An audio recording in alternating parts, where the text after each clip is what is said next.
세계보건기구 WHO에서는 코로나 팬데믹으로 인해서 사람들이 겪는 정신적인 고통이 정말 최고에 이르렀다 이렇게 발표를 했습니다.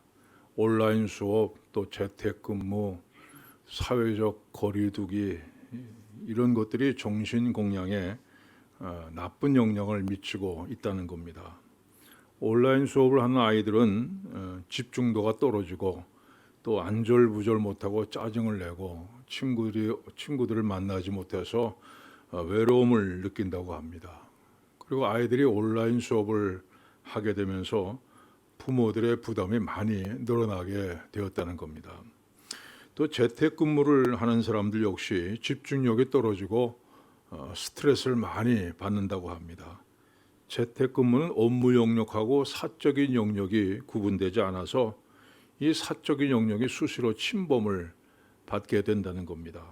그리고 재택근무로 인해서 해고당할까 하는 두려움이 있고 또 게을러졌다 이 말 듣기 싫어서 오히려 더 많은 시간을 일을 하게 된다는 것입니다. 또 사회적 거리두기로 인해서 장기간 집에 있는 것이 광장 공포증을 유발할 수 있다는 겁니다. 이 집과 같이 안전한 곳에 계속 있다 보니까 이 안전한 곳을 떠나서 바깥에 안전하지 못하다고 느끼는 곳에 가게 되면 당황하게 되고 또 무력감을 느끼게 되고 이것이 광장 공포증으로 이어질 수 있다는 겁니다. 또 온라인으로 대화한다고 하지만 그건 이미 알고 있는 사람들끼리의 대화죠. 이웃들 또 가게 점원들 또 길거리에서 만나는 사람들처럼 이렇게 다양한 종류의 사람들과 대화하기가 불가능합니다. 그걸 계속 모니터를 들여다봐야 되는 피로감도 따라옵니다. 또 요즘 교회 근처를 걷다 보면 이 문을 닫은 집이 안 닫은 집보다 훨씬 더 많이 있습니다. 모두들 집에 갇혀 있다 보니 식당도 가게도 다 어려움을 겪고 있습니다. 거기서 일하던 분들은 다 어디 갔습니까? 직장을 잃어버리거나 경제적인 어려움을 겪고 있습니다. 이런 상황 속에서 50%가 넘는 사람들이 심리적 불안감, 또 우울증을 겪고 있다고 말하고 있고 10%가 넘는 사람들이 자살을 심각하게 고려하고 있다고 합니다. 또 잠을 잘 못 자는 사람도 있고 그 섭식 장애를 받는 사람도 있고 또 만성 질환이 악화된 분도 많이 있다고 합니다. 이렇게 코로나 팬데믹으로 인해서 사람들은 사회적 고립, 전염에 대한 두려움, 때로는 사랑하는 가족을 잃는 아픔을 겪고 있습니다. 그래서 WHO는 이 코로나 팬데믹이 지나간 이후에 각 나라들이 이 국민들의 정신적인 치료에 더 많은 예산을 쏟아부어야 된다 이렇게 주장하고 있습니다. 자, 여러분은 어떻습니까? 코로나 팬데믹 이전이나 지금이나 조금 더 변함이 없습니까? 뭔가 가슴 속에 돌멩이가 하나 짓누르고 있는 것 같은 그런 느낌이 없습니까? 예전에 화병이라고 부르던 것이 있습니다. 어떤 힘든 일을 만나면 그것이 병이 된다는 거죠. 이 화병이 요즘 말로 하면 우울증입니다. 여러분에게 아래 같은 증상이 나타난다면 우울증을 의심해 볼 필요가 있습니다. 첫째, 자신감이 없고 의욕이 없고 쉽게 피곤하고 일을 하기 싫어진다. 두 번째, 집중력과 기억력이 떨어지고 결단력이 약해진다. 세 번째는 전에는 즐겁게 하던 취미 생활인데 그것이 점점 하기 싫어진다. 네 번째, 누군가가 나를 놀리거나 나에게 피해를 주고 있다는 생각이 든다. 다섯 번째, 매사에 쉽게 짜증이 나며 세상에 의지할 사람이 없이 나 혼자다 이렇게 느껴진다. 여섯 번째는 입맛이 없고 체중이 급격히 감소하거나 반대로 급격히 늘어난다. 일곱 번째, 머리가 아프거나 목과 어깨가 결리는 증상이 계속된다. 여덟 번째, 가슴이 답답하거나 두근거리고 속에서 열이 난다. 아홉 번째, 잠잘 때 깊은 잠을 자지 못하고 자주 꿈에 시달린다. 반대로 지나치게 잠을 많이 잔다. 열 번째, 나는 괜찮다고 생각하는데 남들이 나에게 병원에 가보라고 한다. 열 번째, 마지막 열 번째 증상은 아마 여러분 모두에게 해당되는 것으로 생각이 됩니다. 이런 우울증 증상이 있는 분은요, 바나나, 우유, 완두콩, 등 푸른 생선, 닭고기 같은 음식이 좋다고 합니다. 특별히 사과 향기가 우울증을 치료하는데 좋은 효과가 있다고 해요. 그러니까 사과 한 상자 사다가 여기저기 놓아두면 좋을 겁니다. 하지만 이런 처방들은 일시적으로 증상을 가볍게 만들어줄 뿐 근본적인 치유는 안 됩니다. 우리 모음이라고 하는 단어는요, 팔, 다리, 오장육부 같은 것이 이 모든 게 모여 있다고 해서 모음 이렇게 하다가 몸이 됐습니다. 그리고 얼굴에서 얼이라는 글자는요, 사람의 마음과 정신을 뜻하고 굴은 동굴을 의미합니다.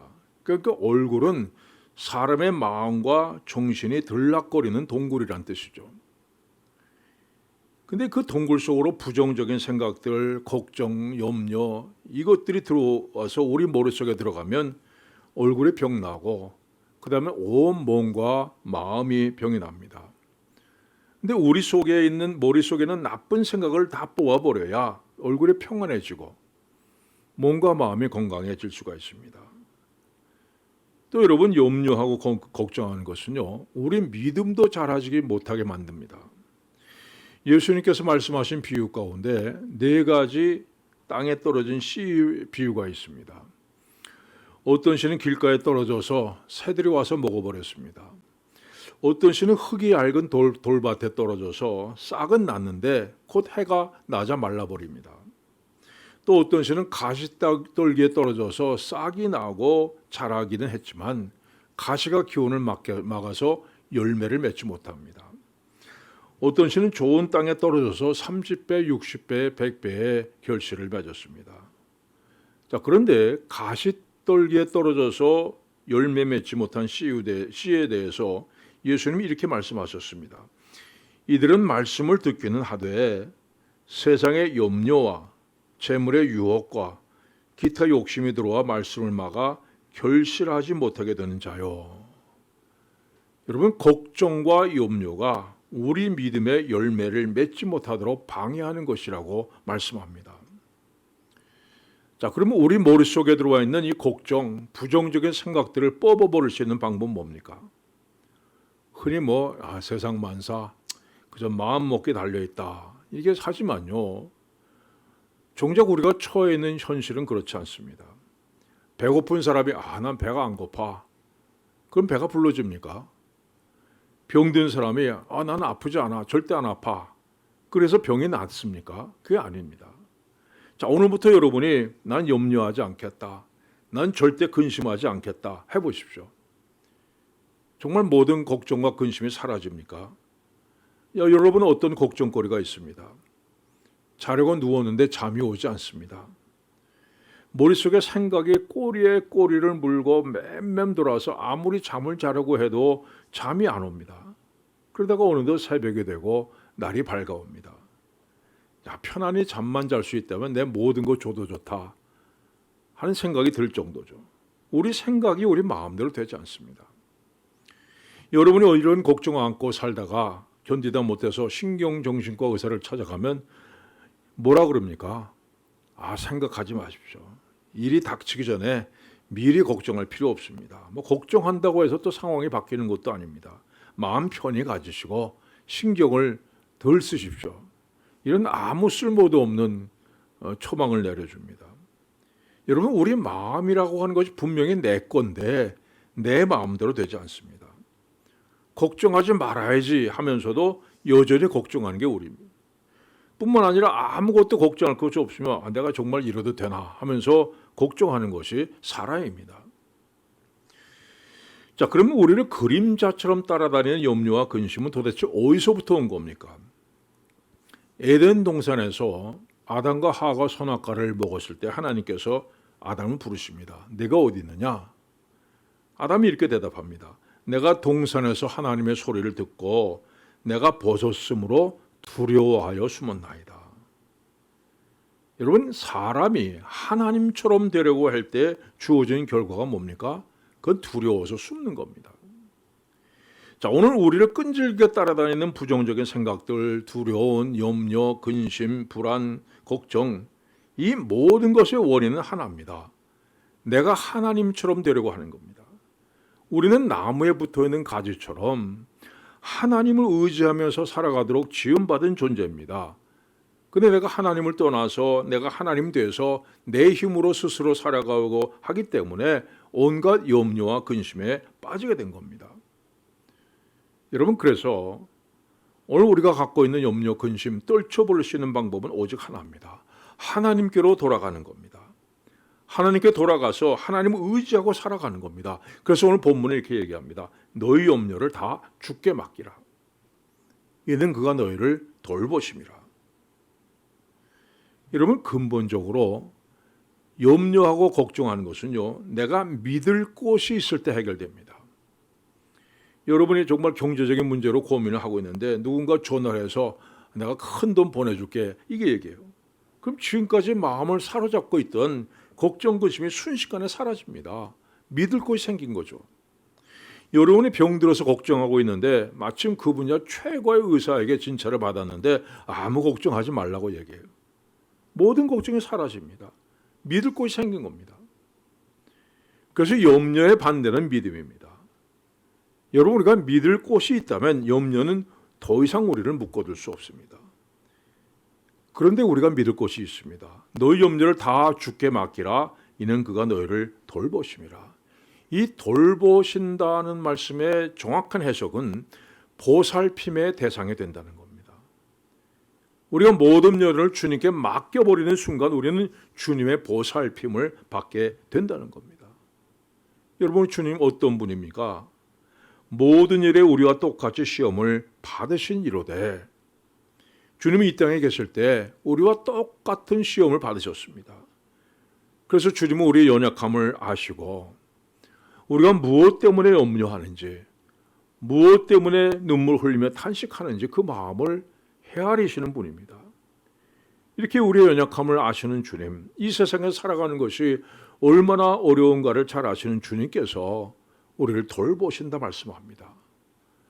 마치 어린 자식의 사정을 누구보다 잘 아는 부모가 그 아이를 돌보듯이 그렇게 주님께서 우리를 보살펴 주신다고 말씀합니다. 여러분의 삶을 짓누르고 있는 염려, 근심 주님 앞에 다 내려놓으시길 바랍니다. 우리는 염려하지 않아도 되는 일을 공연히 염려하는 것이 얼마나 많은지 몰라요. 내일은 아직 오지도 않았는데 내일 염려를 오늘 끌어다 합니다. 다음 달에 할 염려까지 끌어다 드리고 내년에 해도 될 염려를 오늘 미리 하고 앉아있어요. 어리석은 일입니다. 그래서 예수님께서 이렇게 말씀하셨습니다. 내일을 위하여 염려하지 말라. 내일 일은 내일이 염려할 것이다. 미국 감리교회 허버트 웰치라고 하는 목사님이 계셨는데 이분은 미국 감리교회 한국 감독으로 부임해서 12년 동안 한국 교회를 위해서 봉사한 분입니다. 또 이분 장수한 것으로 유명한데 107세계를 사셨어요. 근데 이분이 101살 생일을 맞아서 기자회견을 했습니다. 근데 이런 말씀을 했습니다.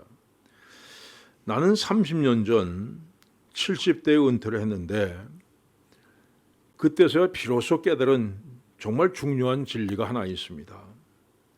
부끄러운 일이지만 나는 목사로 평생을 살아오면서 매일 염려를 끌어안고 살았습니다. 날마다 염려하고 날마다 근심하며 살았는데 나중에 은퇴할 때 가만히 생각해 보니까 내가 평생 끌어안고 씨름한 것들 중에 실제로 그 일이 일어난 적은 거의 없습니다. 과거를 통해서 이런 교훈을 얻었기 때문에 내가 앞으로 얼마나 더 살지 모르지만 내 앞날에 대해서는 걱정하지 않기로 했습니다. 여러분, 염려라고 하는 것은요, 마치 자동차를 중립 기어에 놓고 엑셀레터를 밟는 것 같습니다. 소리만 요란하고 기름이 펑펑 들어가지만 자동차는 한치도 앞으로 나가지 않습니다. 염려는 우리의 에너지만 소모할 뿐 아무것도 해결할 수가 없습니다. 오늘 여러분이 염려와 근심 가운데 사는 가장 근본적인 이유는 하나님에 대한 사랑의 확신이 없기 때문입니다. 자, 하나님께서 날 사랑하신다. 내가 필요한 것을 누구보다도 잘 아신다. 그리고 하나님께 때를 따라 공급해 주실 것이다. 여러분, 이 믿음이 없기 때문입니다. 염려라는 단어는요, 나누어진다는 뜻입니다. 하나님을 향한 믿음이 둘로 나눠집니다. 한편으로는 하나님을 믿습니다. 그러나 다른 한편으로는 여전히 걱정거리에 사로잡혀 살아갑니다. 이렇게 마음이 둘로 쪼개진 것을 염려라고 하는 겁니다. 여러분, 베드로를 한번 보세요. 예수님 물 위에 걸어오시자 베드로가 나도 걷게 해주십시오. 그 믿음 가지고 물 위를 걸을 수가 있었어요. 그러나 바람이 불고 파도가 치는 것을 본 베드로가 그 마음속에 순간 염려가 들어옵니다. 그리고 염려가 마음속에 들어오는 순간 믿음은 사라져버리고 물속으로 빠져들고 말았습니다. 염려는 우리의 믿음을 한순간에 무너뜨립니다. 여러분이 주님을 향한 믿음을 가질 때 염려는 사라집니다. 하지만 여러분이 염려하고 걱정하기 시작할 때 믿음은 사라져 버리는 겁니다. 여러분 삶을 짓누르고 있는 그 염려 근심들 주님 앞에 다 내려놓으시길 바랍니다. 주님께 맡기면 그 순간부터 주님께서 보살피십니다. 여러분이 하나님의 자녀라는 사실을 믿는다면 하나님께서 내 인생을 책임져 주실 것이라는 사실 역시 믿으시기 바랍니다.